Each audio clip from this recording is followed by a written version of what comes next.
Hello folks, welcome to Hanging with Dead Guys.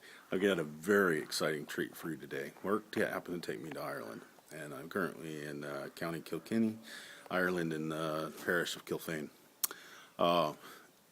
Anyways, there happens to be effigy of Thomas de Cantwell. They call him locally the Long Man, and you can see the ruins of the Kilfane Church behind me.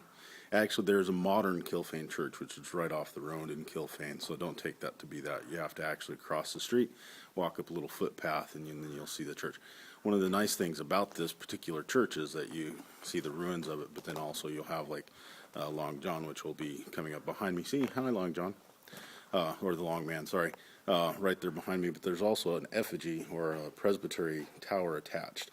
It's very strongly built and reinforced. There's arrow loops.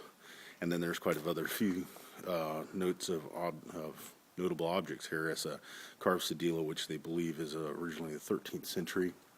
And then there's also some unique particular examples of some fonts that are actually built in the wall. They're actually quite small, but there's one on either side. It's a very lovely place to visit. It's a beautiful area. Anyways, let's flip this around and then we'll concentrate on the Long Man, aka Thomas de Cantwell. Thomas de Cantwell, circa 1319. Anyways, they call him the Long Man. There's a very good reason why they call him the Long Man. I'm 5'11", and the top of my head just comes shy the top.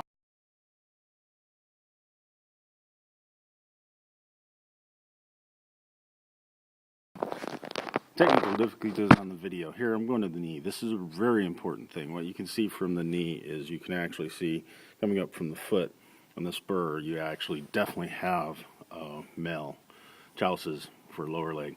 And then you see another level here. This is actually a distinct level. It's carved in there, a distinct level, but it's showing rings like it's male. And then you have another level here, which is showing male.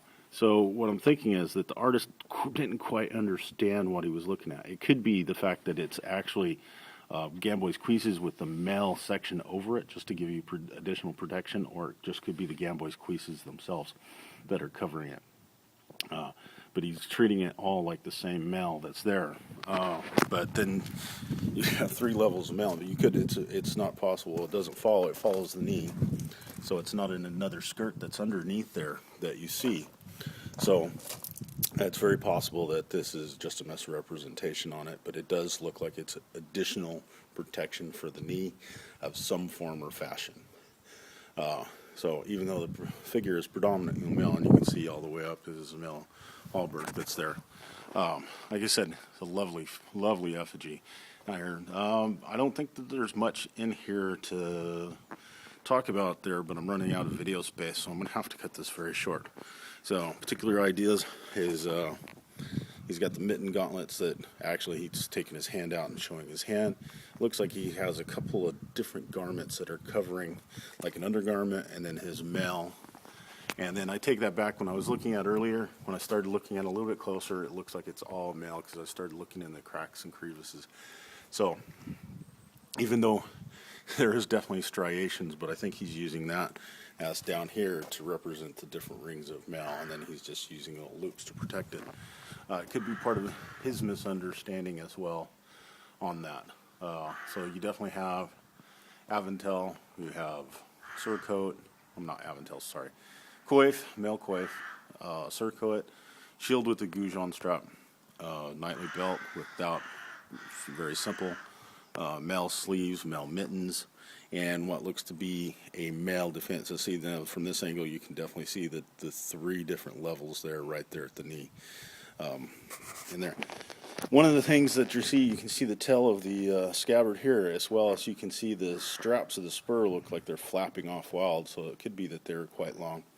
Now please note that I said that also the spur is roweled as well.